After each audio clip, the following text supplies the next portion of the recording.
Baik, alhamdulillah baik. Karena kalian jawabnya kurang semangat, Ibu akan dulu dari absen yang pertama. Eni Restiana hadir. Ini hadir. Terus Dimas Sanjaya Hadir. hadir. Ahmad Rizky, Pujo Julaksono Hadir. sama Zainul. Hadir.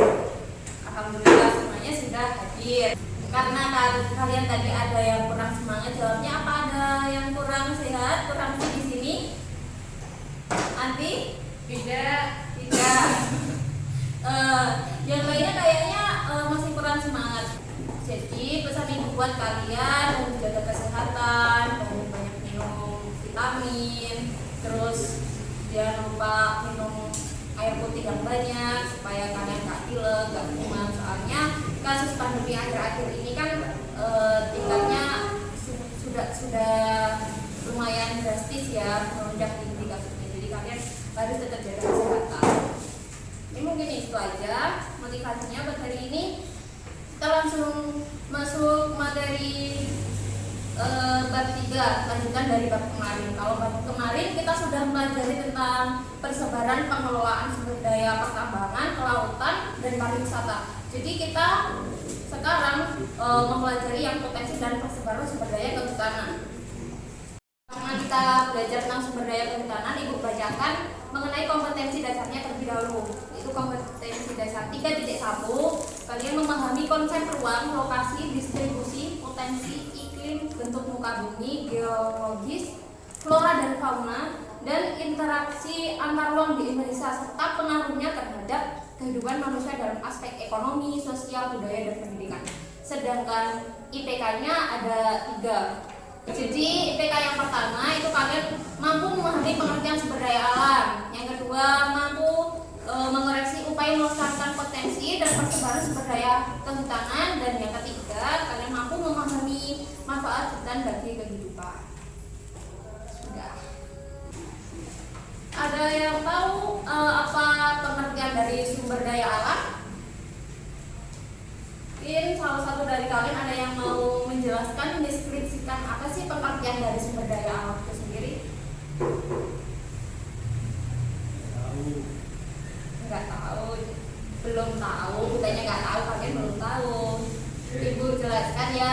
Pengertian dari sumber daya alam sendiri adalah segala sesuatu yang berasal dari alam yang digunakan untuk memenuhi kebutuhan hidup manusia. Sedangkan sumber daya alam sendiri itu dibedakan menjadi sumber daya alam yang dapat diperbarui dan tidak diperbarui. Yang kedua sumber daya biotik dan abiotik. Tuliskan kita konsepnya terlebih dahulu.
Sumber daya alam ada diklasifikasikan menjadi 2 jenis. Yang pertama sumber daya yang dapat diperbarui dan tidak dapat diperbarui.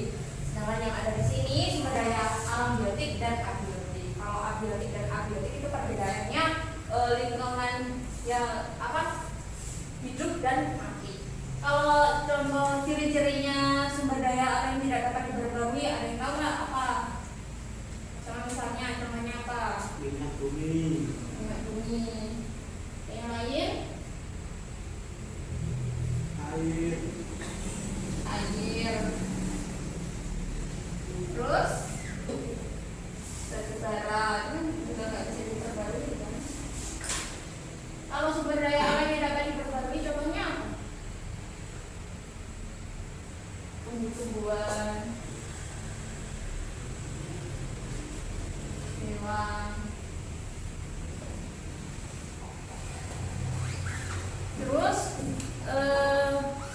itu dari subbagian pertama kan tentang pengertian sumber daya alam dan klasifikasinya.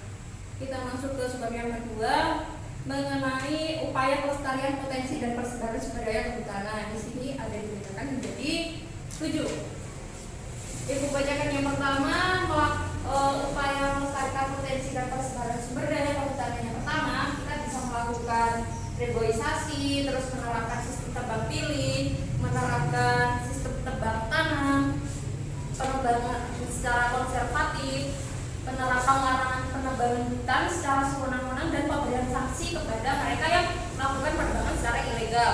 Terus sosialisasi pentingnya hutan kepada masyarakat. Terakhir, memperketat perizinan HPH dan alih fungsi hutan.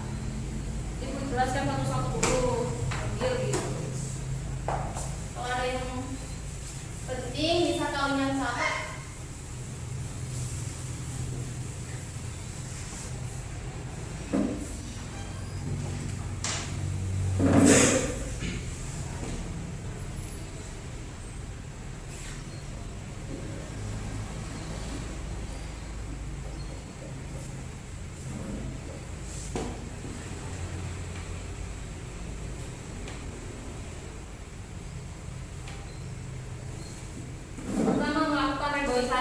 Pengertian dari reboisasi sendiri adalah salah satu alternatif untuk melestarikan hutan dengan cara kita menanam kembali pohon-pohon di hutan dan lahan-lahan yang sekiranya sudah tidak terawat, kayak ada di hutan. Di sini mungkin ada yang sudah masuk kategori kurang terawat di kurang. Nah, di situ kita bisa melakukan upaya reboisasi dengan menanam pohon-pohon supaya agar hutan di situ tetap terjaga kelestariannya. Kalau yang kedua itu menerapkan sistem tebang pilih. Yang ketiga menerapkan sistem tebang tanah. Mungkin kalian bingung, kok di sini ada tebang pilih sama tebang tanah, itu perbedaannya apa? Di tebang pilih itu kita lebih menerapkan sistem menebang pohon untuk mengurangi penebangan hutan secara liar. Maksudnya kita memilih mana sih pohon yang kategorinya sudah bisa kita ambil, kita manfaatkan untuk buat mebel, buat meja kursi yang kalian pakai sekolah ini. Sedangkan yang sistem tebang tanah itu berguna bagi pelestarian hutan, kemudian dengan menanam pohon yang telah ditebang. Jadi setelah kita melakukan tebang pilih tadi, kita juga harus istilahnya menanam lah. Kita memberikan kayak feedback. Kita setelah mengambil hasil hutan kayu tadi, kita juga harus merawatnya. Yang keempat, melakukan pengembangan secara konservatif.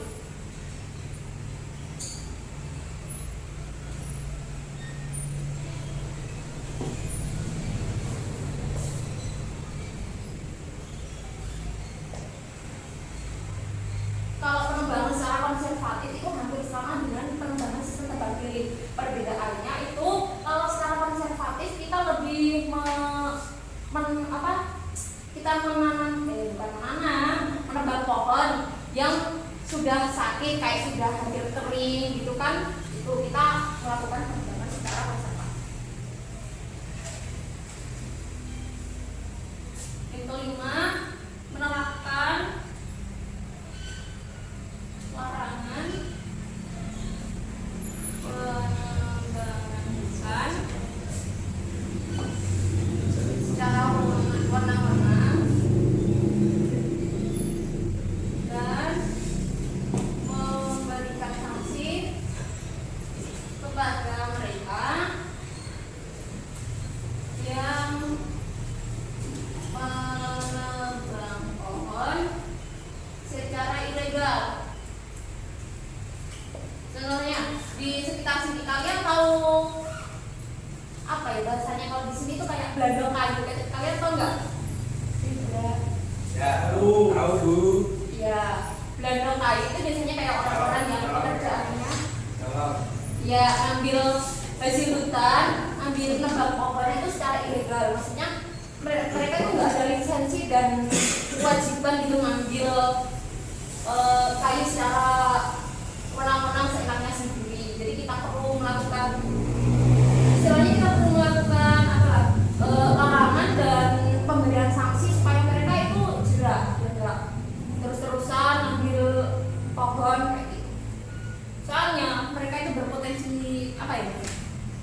mengambil hasil hutan itu tanpa memberikan feedback kepada hutan. Kayak nggak ada apa ya, setelah dimanfaatin dan nggak dibutuhi, dibuang gitu aja kan, ya gimana gitu kan. Terus yang keenam, melakukan sosialisasi pentingnya hutan kepada masyarakat.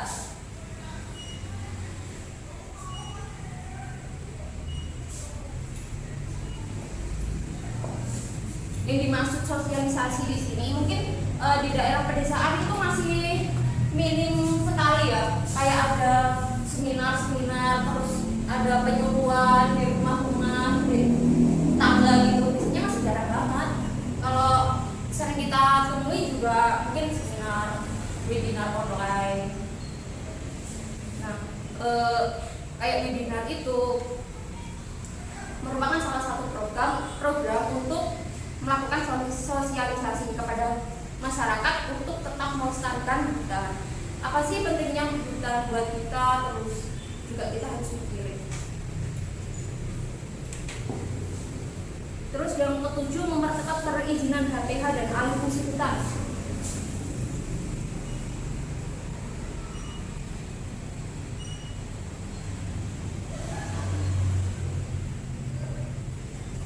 Jadi kalau kalian masih bingung apa sih singkatan dari HPH? HPH itu adalah hak pengelolaan hutan dan alih fungsi hutan. Jadi apa nama lainnya, perizinan alih fungsi hutan untuk lahan perkebunan. Kalau di sini bahasa yang kita kenal kayak persil itu kita buat perkebunan. Itu dari upaya untuk melestarikan hutan ada 7. Kita ada yang ditanyakan nggak? Kalau nggak ada, kita langsung masuk yang manfaat. Nanti setelah ini kalian melakukan diskusi. Di buku yang sebelah sini, manfaat hutan.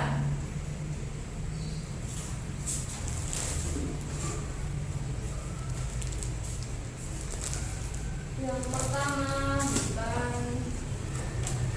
menyediakan udara bersih. Jadi manfaat hutan yang pertama, hutan itu menyediakan udara bersih. Kalau pohon itu biasanya kan menghasilkan oksigen dan menyerap karbon dioksida. Bisa kalian rasakan kalau akhir-akhir ini kan udaranya agak gersang dan panas-panas gitu, itu juga pengaruh dari kurangnya hutan, terus banyak pohon yang ditebang secara liar, secara ilegal dan sebagainya. Yang kedua, hutan menyediakan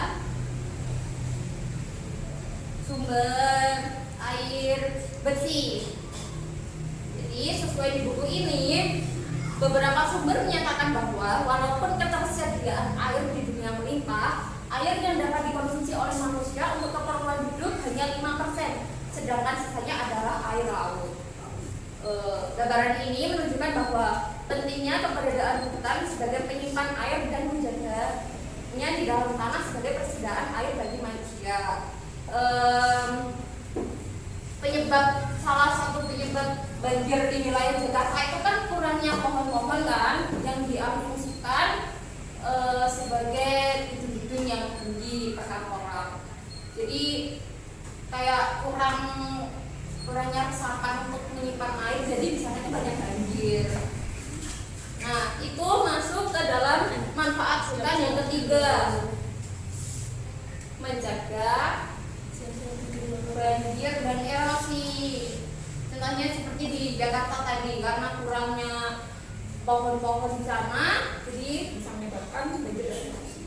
Begitu juga sebaliknya, kalau di sana banyak hutan, seperti di sini kan juga jarang kan ada banjir-banjir gitu. Terus yang keempat, hutan menahan intrusi air laut. Karena di sini ada banyak, ibu jelaskan sedikit aja. Yang kelima, hutan sebagai tempat hidup satwa.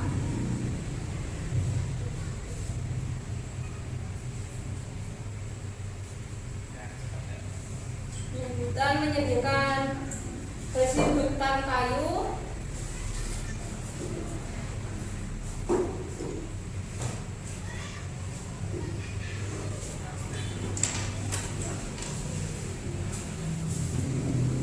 hutan sebagai sumber pangan.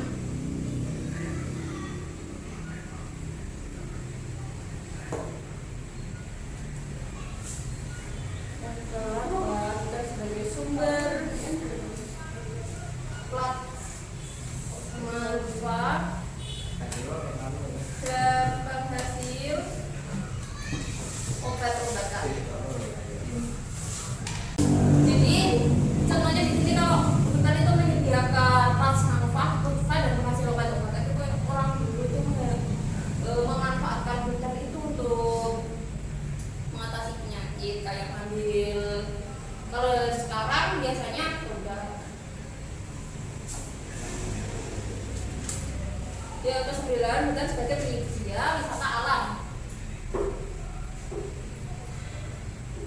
Kalau di depan banyak wisata alam. Ada di gua, terus ada di mungkin dari 3 sebab itu kita sudah mempelajari tentang pengertian sumber daya alam, terus upaya kita untuk melestarikan sumber daya kehutanan, dan yang terakhir manfaat hutan bagi kehidupan kita. Jadi setelah ini kita melakukan diskusi. Jadi kita bentuk kelompok aja, kita bentuk per baris, 1 baris sama yang baris kedua. Kalau yang baris pertama kalian nanti membahas tentang upaya melestarikan hutan, sedangkan yang baris kedua kalian menjelaskan mengenai manfaat hutan bagi kehidupan manusia. Silakan didiskusikan terlebih dahulu.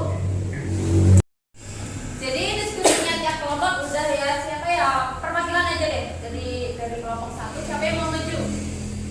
Bu. Ya, Bu Lisi, silakan maju menjelaskan tentang upaya pelestarian potensi dan persebaran sumber daya kehutanan.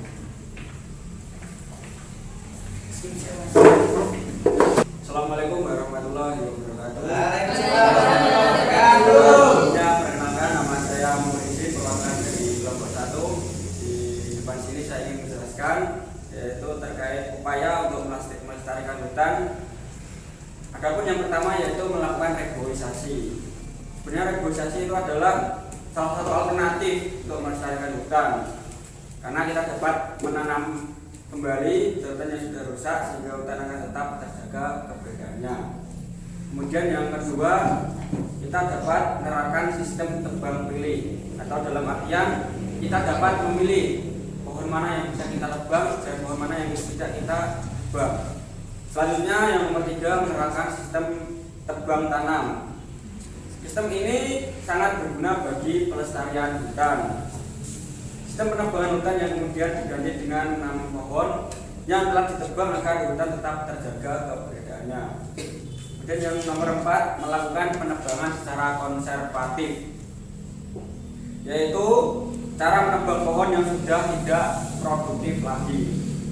Selanjutnya nomor 5, menerapkan larangan penebangan hutan secara sewenang-wenang dan memberikan sanksi yang berat bagi pelakunya. Ini sangat harus diwajibkan karena bahaya apabila kita tidak sembarang dalam penebangan hutan. Yang keenam, melakukan sosialisasi pentingnya hutan kepada masyarakat. Kita dapat memberikan edukasi bahwasanya hutan ini sangat penting, dan juga dengan hutan yang gundul itu dapat membahayakan baik dari kita maupun untuk orang lain. Kemudian yang terakhir nomor 7, yaitu dengan cara memperketat perizinan HBH dan alih fungsi hutan, yang bertujuan agar hutan kita tentunya tetap lestari. Perlu memperketat perizinan hak pengelola hutan atau HBH, ataupun perizinan alih fungsi hutan untuk lahan perkebunan. Sekian yang dapat saya sampaikan, Bu. Terima kasih. Wassalamualaikum warahmatullahi wabarakatuh. Waalaikumsalam warahmatullahi wabarakatuh. Ya, silakan ke tempat duduknya dulu. Jadi sudah dijelaskan mengenai upaya pelestarian potensi dan persebaran hutan sebagai kehutanan tadi kan sudah ada 7. Betul, ada reboisasi, sistem tebang pilih tetap tanam, penebangan secara konservatif, penerapan larangan penebangan hutan secara undang-undang, dan pemberian sanksi kepada mereka yang melakukan penebangan secara ilegal. Terus juga ada upaya untuk melakukan sosialisasi pentingnya hutan itu kepada masyarakat, agar masyarakat itu lebih peka terhadap lingkungan, biar juga ada feedbacknya, kita mengambil hasil hutan, juga kita juga harus menjaga hutannya, tetap lestari. Terus yang ketujuh, perketat perizinan HBH dan alih fungsi hutan. Ada yang mau ditanyakan dari penjelasan kelompok 1 tadi? Sudah jelas? Jelas, Bu. Kalau sudah jelas, kita masuk ke kelompok 2. Siapa yang mau perwakilan maju ke depan? Ya, silakan. Assalamualaikum warahmatullahi wabarakatuh. Waalaikumsalam. Saya dari kelompok 2 akan menjelaskan tentang uraian mengenai manfaat hutan bagi kehidupan. Yang pertama, hutan menyediakan udara bersih.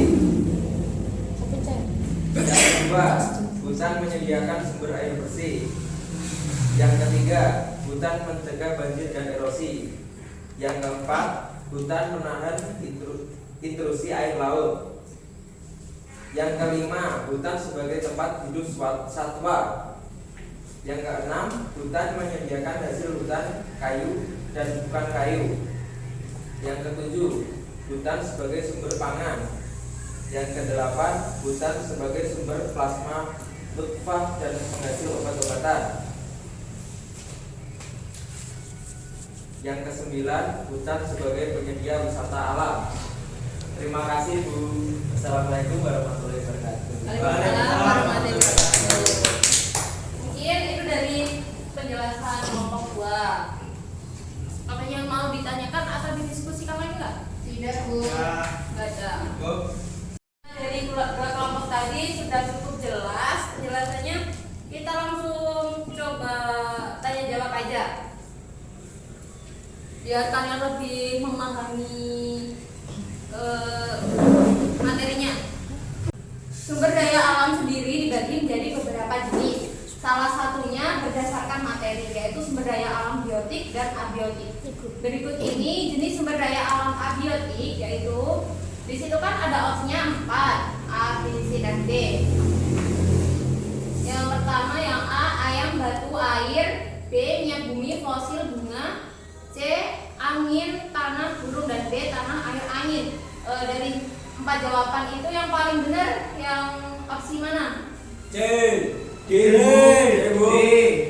C atau D? D. Betul, jadi D, tanah, air, dan angin. Kalau C kan angin, tanah, dan burung. Burung kan termasuk makhluk hidup. Terus ada nih yang pertanyaan lagi. Hutan merupakan paru-paru dunia yang menyerap karbon dioksida. Salah satu hutan hujan tropis di Kalimantan yang menjadi paru-paru dunia saat ini sudah mulai berkurang bermanfaatannya.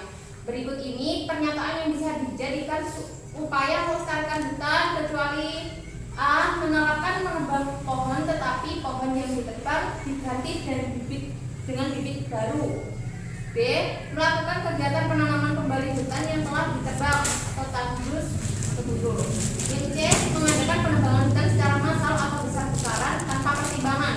Yang D, melakukan aktivitas tebang pilih, memanen yang terbaik dan membiarkan yang lainnya.